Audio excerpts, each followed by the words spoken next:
በስመ አብ ወወልድ ወመንፈስ ቅዱስ አሐዱ አምላክ አሜን። የዘላለም አምላክ የፍጥረት ሁሉ ጌታ ልዑለ ባሕርይ እግዚአብሔር ሆይ ይህችን ዕለትና ይህችን ሰዓት ባርከ ቀድሰ ቅዱስ ቃልህን እንድንማማር ስምህን ጠርተን እንድናመሰግን በዕድሜያችን ላይ ተጨማሪ የበረከት ዘመን አድርገህ ስለሰጠህን አባት ሆይ ከምድር እስከ አርያም ስም ለዘላለም የከበረና የተመሰገነ ይሁን። አባቶች፣ እናቶች፣ እህቶችና ወንድሞች ይህንን ቃል በያላችሁበት ቦታ ሆናችሁ የምትከታተሉ ሁሉ በወደደን ባከበረን እስከ መቃብርም ድረስ ባፈቀረን በክርስቶስ ኢየሱስ ፍጹም የሰላምታ ቃል እንደመሰነበታችሁ ቸርነቱ የማያልቅ ልዑለ ባሕርይ እግዚአብሔር ምሕረትና ጸጋውን ይቅርታውን አብዝቶ ከዚህች ዕለት ስላደረሰን ለታላቅ ስሙ ክብር፣ ምስጋና፣ አምልኮና ውዳሴ ለእርሱ ይሁን። እንግዲህ እግዚአብሔር በፈቀደ መንፈሱን ባገዘን መጠን እንዲሁ አልፎ አልፎ እየተገናኘን የእግዚአብሔርን ቃል እንማማራለን። ሁላችሁ ይህ አገልግሎት እንዲሰፋ በጸሎት እንድታስቡ አስቀድሜ በእግዚአብሔር ፍቅር ላሳስባችሁ እወዳለሁ። ለዛሬ እንደ እግዚአብሔር ፈቃድ እንድንማማርበት ያሰብኩት የትምህርታችን መነሻ ክፍል የሚሆነው በቅዱስ ጳውሎስ መልእክት የሮሜ መልእክት ላይ ምዕራፍ 5 ከቁጥር 10 ላይ የሚገኘው ቃል ይሆናል። ጠላቶቹ ሳለን ከእግዚአብሔር ጋር በልጁ ሞት ታረቅን ይላል። እንግዲህ ይህንን ርዕስ አድርገን መነሻ ሐሳብ አድርገን ስንማማር የትምህርታችን መሰረታዊ ዓላማ የሚያተኩረው እግዚአብሔር በልጁ ደም፣ በልጁ ቤዛነት፣ በልጁ ካሳነት ዓለሙን ከራሱ ጋር እንዳስታረቀ በክርስቶስ ዛሬም እርቅ፣ ሰላም፣ ሕይወትና ድህነት እንደምናገኝ ልባችን የሚያርፍበትን ነፍሳችን የምትጽናናበትን ሕያው የእግዚአብሔርን ቃል ወደ ልባችን ማድረስ ነው። ጌታ መንፈስ ቅዱስ የቃሉን ደጃፎች ሁሉ እንዲከፍትልን ቃሉ ወደ ልባችን ደርሶ ለሕሊናችን የሚስማማ ከኃጢአትና ከበደል ርቀን ከክርስቶስ ጋር በፍቅር አንድ የምንሆንበትን ኃይልና ብርታትን እንዲሰጠን አምላካችን ቅዱስ ፈቃዱ ይሁን። አሜን።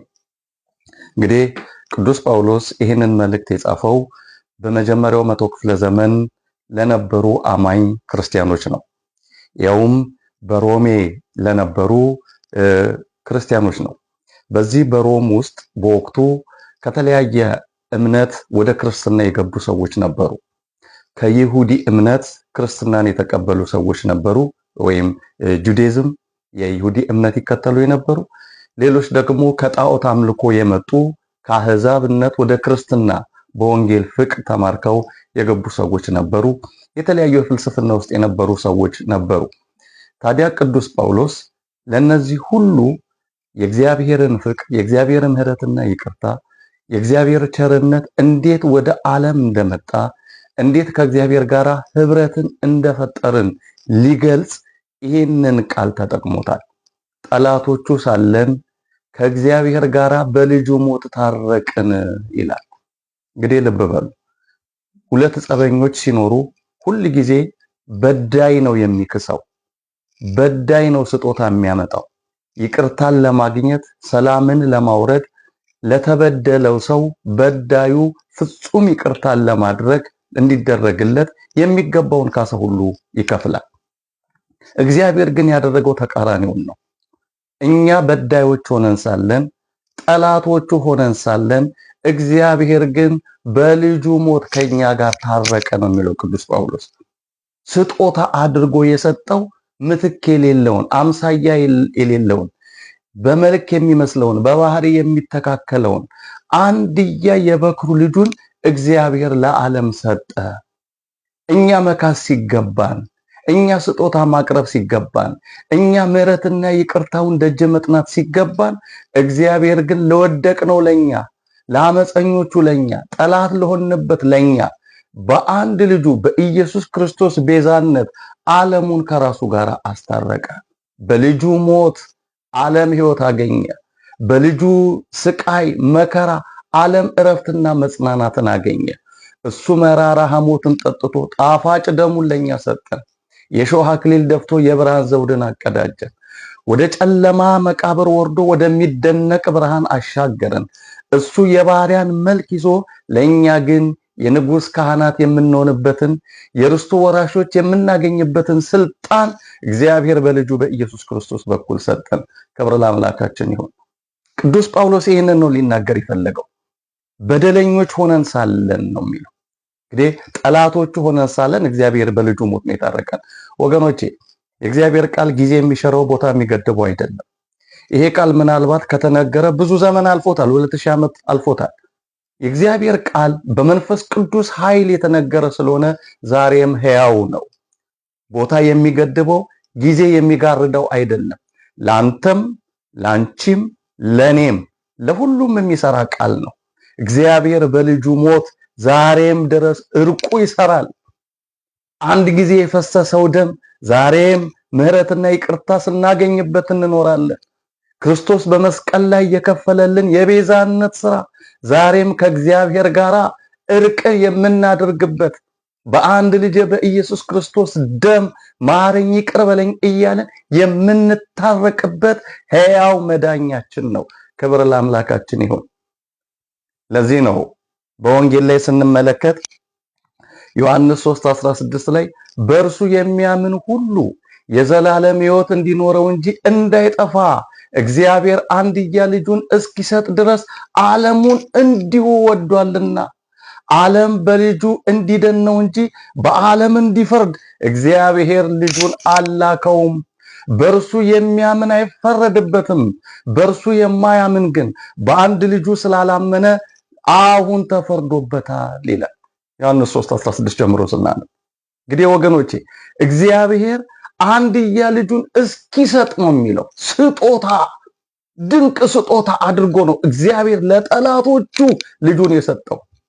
በእርሱ ላይ መፈቅለ መንግስት ላደረግን፣ በአዳም አብራክ ውስጥ በአዳም ደም ውስጥ ሆነን በእግዚአብሔር ላይ ላመፅን ለኛ እግዚአብሔር አንድ ልጁን ስጦታ አድርጎ ሰጠ። አዳም ዕፀ በለስን ሲበላ አምላክነትን ሲፈልግ በእግዚአብሔር ዙፋን ላይ መቀመጥን ሲሻ ዓለሙ በሙሉ በደም ውስጥ ነበረ። በአመፃው ተባባሪዎች ነበር። ሁሉም ያብራኩ ክፋይ ስለሆነ እግዚአብሔር ይሄንን ሁሉ ዓለም ነው በአንድ ልጁ በኢየሱስ ክርስቶስ ደም በልጁ ቤዛነት በልጁ ሞት ከራሱ ጋር ያስታረቀን። ይሄንን ነው ቅዱስ ጳውሎስ ለሮሜ ሰዎች ሊናገር የፈለገው። ጠላቶቹ ሳለን ከእግዚአብሔር ጋር በልጁ ሞት ታረቀን። ክብር ለአምላካችን ይሁን። ዛሬም መታረቂያችን፣ ዛሬም ማረፊያችን ያ ደም ነው። ዛሬም ንስሐ ገብተን ከደሙ ጋር ለምንተሳሰር ሰዎች፣ ስጋውን በልተን ደሙን ጠጥተን ቀራንዮ ከፈሰሰው ደም ጋር ህብረት ለምንፈጥር ሰዎች ምሕረትና ይቅርታ ከእግዚአብሔር ዘንድ አለን። ወገኖቼ ስጋዬን የበላ ደሜን የጠጣ የዘላለም ሕይወት አለው የሚለውን ቃል እንዳንረሳ። ያ የምንበላው ስጋና ደም ቀራንዮ ከፈሰሰው ጋር ህብረት የምንፈጥርበት ነው። ከዚህ የምንቀበለው ስጋ ቀራንዮ በዕለተ ዓርብ ከተቆረሰው ስጋ ጋር ህብረትን ሱፍታፌን የምናደርግበት ነው። ከዚህ ስንቀበል ከአማናዊው ስጋና ደም ጋር ህብረትን ፈጥረን ፍጹም ምሕረትና ይቅርታን ከእግዚአብሔር ዘንድ እናገኛለን። ለዚህ ነው ሊቁ ዮሐንስ አፈወርቅ አኮ ዘንሰው መስዋዕተ ካልአ ከመሊቀ ካህናት አላ ኪያውን ሰው በጽድቅ እንደ ሊቀ ካህናት እንደ ጥንቱ የእንስሳትና የዋኖሶችን ደም አይደለም የምናቀርበው፣ ራሱ ክርስቶስ ኢየሱስን እንሰዋዋለን ነው ያለው ስለ ቅዱስ ቁርባኑ ሲናገር። እዚህ ስንቀበል ከዕለተ ዓርቡ ጋር ሱታፌ ስለምናደርግ ወገኖቼ፣ ስለዚህ ከእግዚአብሔር ጋር ታረቅን በልጁ በኢየሱስ ክርስቶስ በኩል። ከላይ ቃሉን ስናነብ እንዲህ ይላል ሮሜ ምዕራፍ 5 ከቁጥር 6 ጀምሮ ገና ደካሞች ሳለን ክርስቶስ ዘመኑ ሲደርስ ስለ ኃጢአተኞች ሞቷልና። ገና ደካሞች ሳለን ክርስቶስ ስለ ኃጢአተኞች ሞቷል። ለምንድን ነው ደካሞች ያለው? ኃጢአት በእኛ ላይ ሰልጥኖ ኃጢአትን ድል የምናደርግበት ኃይል በሌለን ዘመን፣ የደሙን ኃይል ባልታጠቅንበት ዘመን፣ ክርስቶስ ጸጋ ሆኖ ለኛ ተሰጥቶ ኃጢአትና እርግማንን መርገጥ ባልቻልንበት ዘመን፣ በመርገመ ሥጋ ላይ መርገመ ነፍስ፣ በርደተ መቃብር ላይ ርደተ ሲኦል ተጭኖብን በነበረበት በዛ በጨለማ ዘመን፣ በዛ በዓመተ ፍዳ በዓመተ ኩነኔ፣ በዛ በመርገሙ ዘመን ደካሞች ሳለን ነው የሚለው። አዎ የድካም ዘመን ነበር። መስዋዕታቸው ዓለምን ማዳን ያልቻለበት ዘመን፣ ጸሎታቸው ጽድቃቸው እንደ መርገም ጨርቅ የተቆጠረበት ዘመን፣ ያ የድካም ዘመን፣ ልፋት ብቻ ምንም እረፍትና ድህነት መጽናናት የሌለበት ዘመን፣ ገና ደካሞች ሳለን ክርስቶስ ዘመኑ ሲደርስ ስለኛ ስለ ኃጢአታችን ሞቷልና። እውነት ነው። ወአመ በጽአ ዕድሜው ፈነወ እግዚአብሔር ወልዶ ወተወልደም ብእሲት። የዘመኑ ፍጻሜ በደረሰ ጊዜ እግዚአብሔር ከሴት የተወለደ አንድያ ልጁን ላከ ነው የሚለው ገላትያ 4:4 ላይ።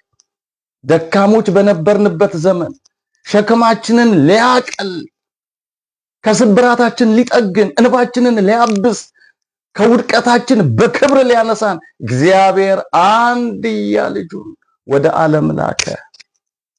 ምክንያቱም የኮርማዎችና የጊደሮች ደም ዓለምን ማዳን አልቻለም ነበር።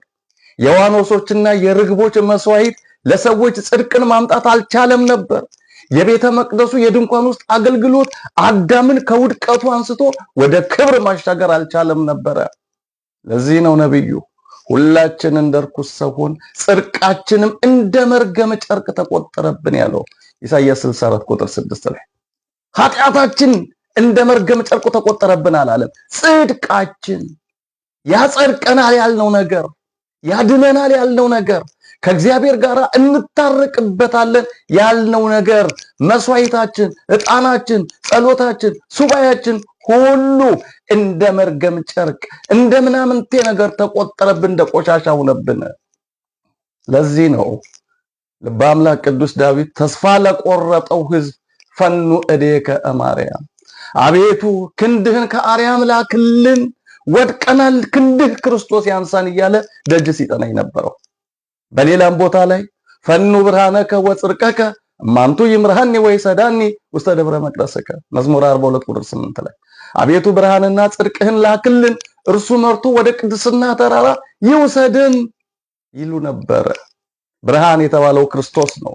ጽድቅ፣ እውነት እሱ ክርስቶስ ነው። ልጅህን ከድቅድቅ ጨለማ ወደሚደነቅ ብርሃን የሚያሻግረው ብርሃን ልጅህን ላክልን። ከሐሰተኛው ዓለም ከሐሰተኛው ዲያብሎስ ነጥቆ የሚያድነንን ጽድቅ እውነት የሆነው ልጅህን ላክልን እያሉ ደጅ ይጠኑ ነበር። ለዚህ ነው ጌታ ወደዚህ ዓለም ሲመጣ አነ ውእቱ ብርሃኑ ለዓለም፣ እኔ የዓለም ብርሃን፣ ደጅ ስትጠኑት የነበረው ብርሃን፣ ላክልን ስትሉት የነበረው ብርሃን እኔ ነኝ እመኑብኝ ብሎ ሲናገር የነበረው ዮሐንስ 8:42 ላይ እውነትህን ላክልን ብለው ነበረ። ጌታ መጣ። እኔ መንገድም እውነትም ሕይወትም ነኝ፣ በእኔ በቀር ወደ አብ የሚመጣ ማንም የለም ብሎ ሰበከ። ዮሐንስ 14።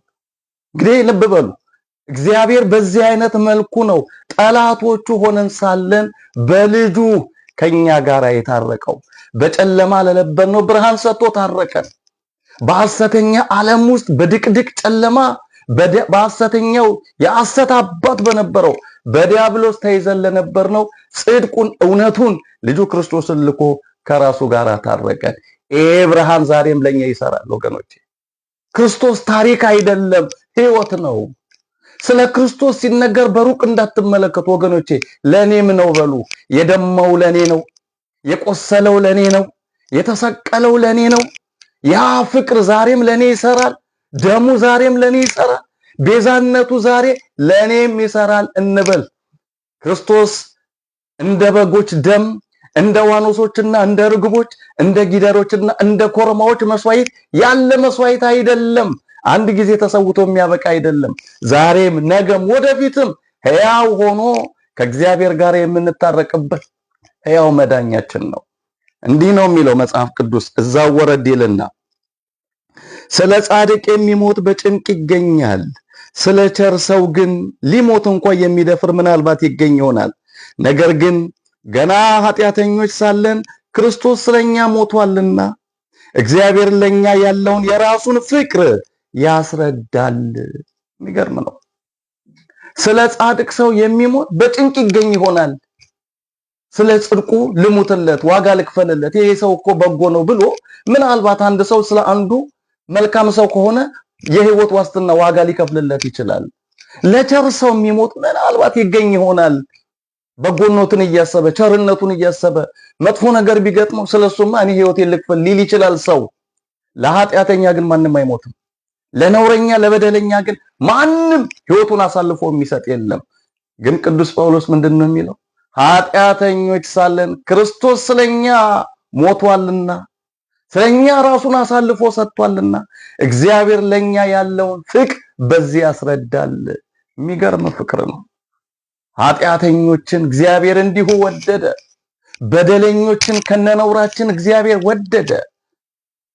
ከነነውራችን የሚወደድ ነገር ሳይኖርብን እግዚአብሔር አንድያ ልጁን ያውም ለከፋው ላሰቃቂው የመስቀል ሞት አሳልፎ ሰጠው።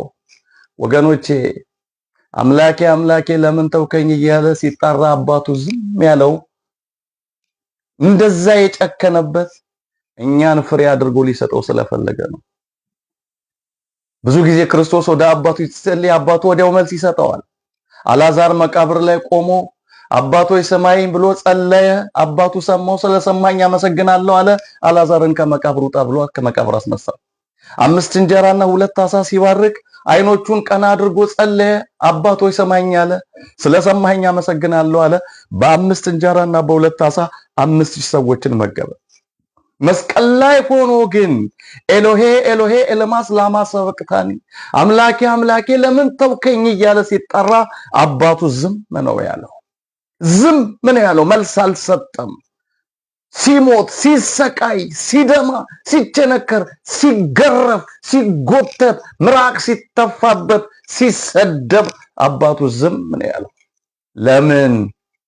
በርሱ ሞት በርሱ ደም እኛን መልስ አድርጎ መስጠት ስለፈለገ። እኛ የደሙ ፍሬዎች ነን። ክብር ለክርስቶስ ይሁን። እኛ በሞቱ የተገኘን የመስቀል ስር ፍሬዎች ነን። ክርስቶስ ከአባቱ ጋራ በደሙ ያስታረቀን፣ ከአባቱ ጋራ ሕይወትን እንድናገኝ ወደ እግዚአብሔር መንግስት እንድንገባ በርና መንገድ የሆነልን ክርስቶስ ቤዛችን ነው። በእርሱ ሞት ነው ሕይወትና ድህነትን ያገኘ ነው። ለዚህ ነው በቃ ስለ ኃጢአተኞች ራሱን አሳልፎ ሰጥቷል። በዚህ እግዚአብሔርን ፍቅር እናውቃለን ያለው። ወገኖቼ ዛሬም ኃጢአተኞች ነን። አዎ በደለኞች ነን። አዎ ብዙ ነውርና ቆሻሻ ማንነት በውስጣችን አለ። አዎ ግን ተስፋችን የክርስቶስ ደም ነው። መታረቂያችን፣ መዳኛችን አንድያ ልጁ ኢየሱስ ክርስቶስ የከፈለው ቤዛነት ነው። መጽሐፍ ቅዱስ እንዲህ ይላል፣ ሁሉ በድለዋል፣ የእግዚአብሔርም ክብር ጎሏቸዋል። በኢየሱስ ክርስቶስ በሆነው ቤዛነት በኩል ግን እንዲያው በጸጋው ይጸድቃሉ። እርሱንም በደሙ የሆነ ማስተስሪያ አድርጎ አቆመው። ክብር ለአምላካችን ይሁን።